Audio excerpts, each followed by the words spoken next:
Ibu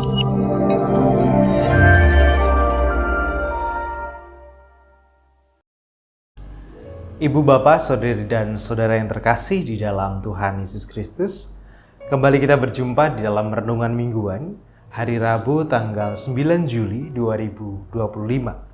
Bersama saya Pendeta Harditul Saryanto, kita akan merenungkan sabda Tuhan melalui sebuah tema, yaitu bertobatlah dan dengarkanlah Dia. Sebelum kita bersama merenungkannya, mari kita berdoa memohon pimpinan dari Tuhan. Hanya oleh karena kuasa-Mu saja Tuhan, dan hanya oleh karena kebaikan-Mu saja, saat ini kami boleh memiliki kesempatan dan waktu untuk merenungkan firman kebenaran. Tolonglah kami ya Bapa, kiranya Roh-Mu yang kudus yang memimpin kami dan membimbing kami, supaya kami dimampukan untuk bisa mendengarkan hingga kami mau mewujudkannya di tengah-tengah kehidupan kami. Kami serahkan perenungan firman-Mu pada saat ini hanya ke dalam tangan kuasa-Mu sendiri. Di dalam nama Tuhan kami Yesus Kristus, kami berdoa. Amin. Sabda Tuhan yang akan kita renungkan bersama pada saat ini tertulis di dalam Injil Lukas pasal 10 ayat 13 sampai dengan 16. Lukas 10 ayat 13 sampai dengan 16, yang demikian sabda Tuhan bagi kita. Yesus mengecam beberapa kota. Celakalah engkau, Korazim! Celakalah engkau, Betsaida! Karena jika di Tirus dan di Sidon terjadi mukjizat-mukjizat yang telah terjadi di tengah-tengah kamu, sudah lama mereka bertobat dan berkabung.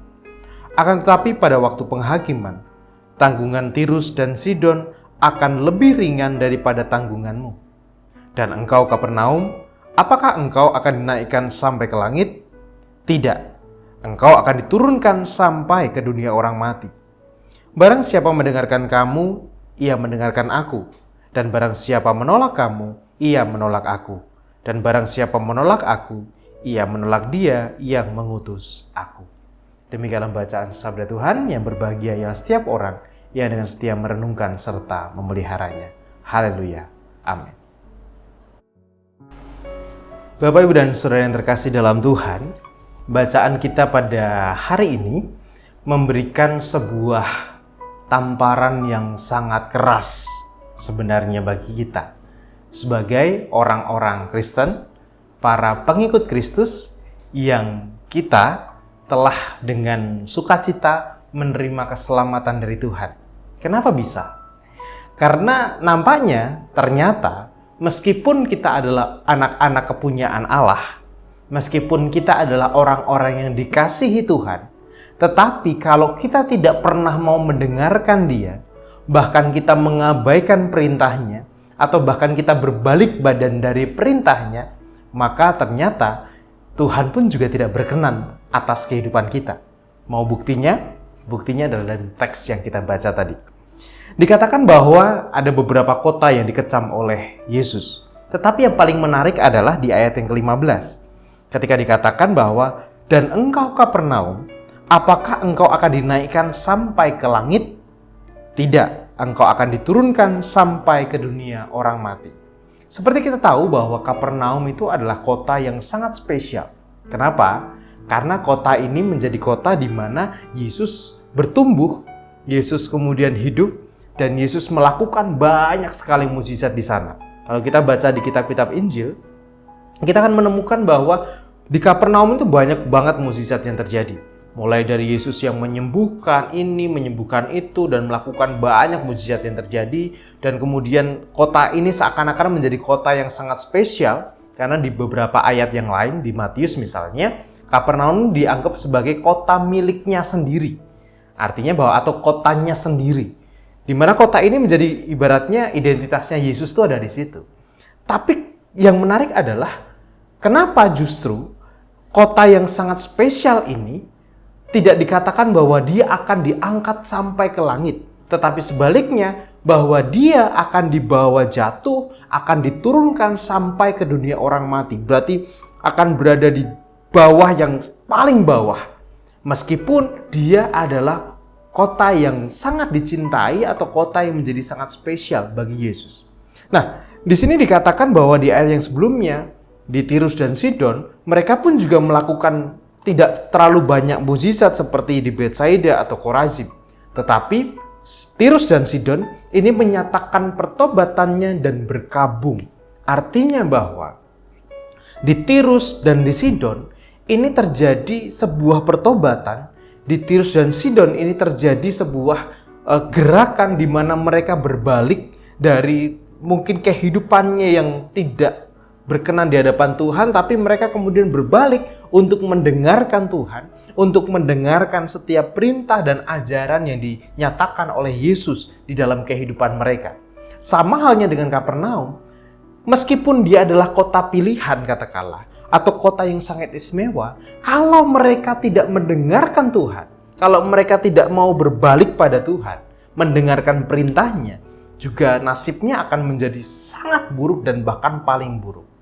Nah, ini menjadi sebuah warning bagi kita, bahwa meskipun kita adalah anak-anak kesayangan Tuhan, meskipun kita adalah anak-anak yang selalu diberkati, tetapi kalau yang kita pahami adalah hanya berkat Tuhan, yang kita mohon hanya berkat Tuhan, yang kita mohon hanya cinta kasih Tuhan, yang kita mohon hanya damai sejahtera dari Tuhan, tapi kita kemudian tidak mau mendengarkan perintahnya, atau bahkan kita mengabaikan, alah gak usahlah, Tuhan berikan saja berkat-Mu kepada kami, untuk kami melakukan ini, itu adalah nanti dulu sajalah. Hati-hati, jangan-jangan Tuhan juga tidak berkenan atas kita. Oleh karena itu, ayo, kalau kita saat ini masih hanya terfokus pada berkat Tuhan, dan kemudian kita mengabaikan perintah-perintahnya, perintah Tuhan apa saja, ada banyak sekali yang harus kita lakukan dan bisa kita lakukan, tetapi seringkali kita nggak mau. Kalau kita kemudian hanya berfokus pada berkat dan tidak kemudian pada perintahnya juga, jangan-jangan Tuhan juga tidak berkenan atas kita.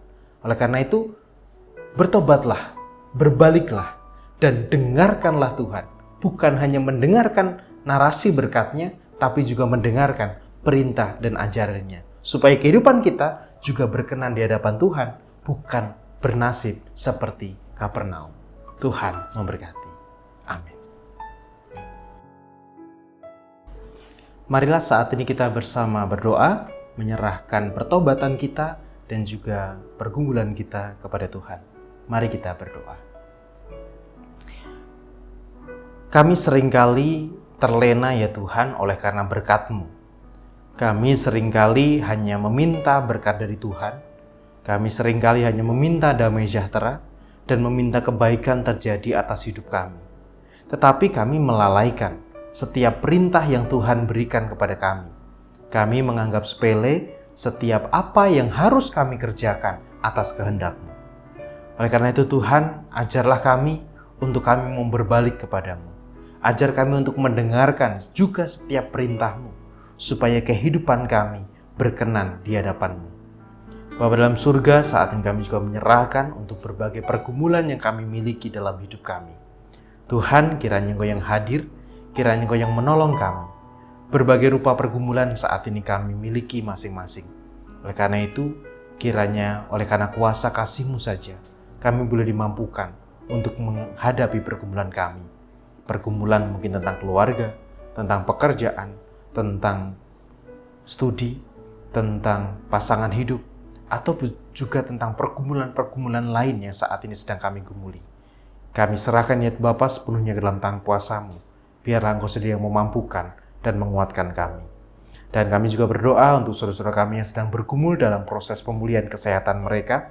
Secara khusus kami berdoa untuk Ibu Tugira Sariman, Ibu Rusmiati Suhardi, Bapak Priyono, Ibu Morjangkung, Ibu Endang Karno, Ibu Kon Mariatin Subarti, Bapak Sarun, Bapak Barti Benyamin, Bapak Elias Sariman, Bapak dan Ibu Sunarto Saputro, Bapak Christian Dauribu, Ibu Sardi Budi Santoso, Ibu Mario Tomo, Ibu Yatmiartini Rusti, Ibu Sri Suarsi Rahayu, Ibu Ami Birowo, Anak Kamresya, Ibu Sri Utami Suprapto, Ibu Margono, Bapak Cahyo Muntati, Ibu Indira Puspasari, Bapak Warsito Utomo, Ibu Endang Joko Triyono, Ibu Ana Rosalia, Bapak Edwin Krusma Yulianto, Bapak Pendeta Emeritus Dwi Nugroho, Ibu Ernita Nesip, Ibu Warni, Anak Nasi Alna Putri, dan juga saudara kami yang lain.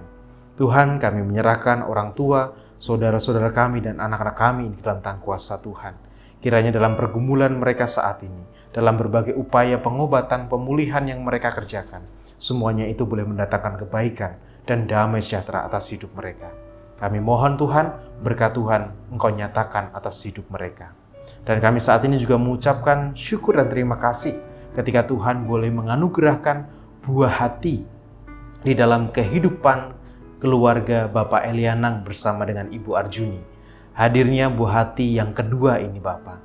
Kami bersyukur Tuhan boleh memberikan kelancaran dalam proses persalinannya, dan kami mohon juga berkat Tuhan dalam proses pemulihan untuk Ibu Arjuni. Kiranya kasih-Mu juga yang boleh dirasakan oleh mereka. Dan biarlah kehadiran buah hati yang terkasih ini dalam keluarga menambah sukacita dan menambah berkat serta damai sejahtera dalam kehidupan mereka. Kami mau serahkan ya Bapa segala pergumulan kami serahkan segala pertobatan kami yang kami naikkan hanya ke dalam tangan kuasa-Mu. Hanya di dalam nama Tuhan kami Yesus Kristus kami menyerahkan seluruh pergumulan serta pengharapan serta syukur kami. Amin.